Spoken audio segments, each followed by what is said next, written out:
Hi everyone, Lacey and Brutus again from History with Cats, and we are here to tell you about one of the most famous legends of American folklore history surrounding our very first president, George Washington.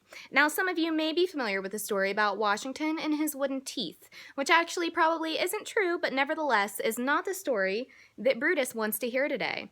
Instead, Brutie has asked to hear the famous incident about the cherry tree.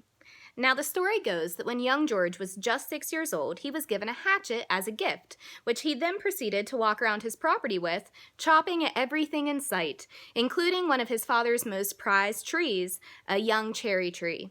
Now, George chopped this tree so much that it started to die within a few days, and when his dad saw that his most favorite tree was beginning to die, he asked his son, George, "Do you have any idea why my tree is dying?" To which George thought for a second and finally replied, "Father, I cannot tell a lie." Supposedly, George's dad then grabbed his son in an embrace and said, "Son, your truth is worth more than 1,000 trees." Now, is this story true and factual? Probably not. Actually, this story wasn't even put in writing until 10 years after George Washington himself had died, but that doesn't stop almost every schoolchild in America from knowing it by heart.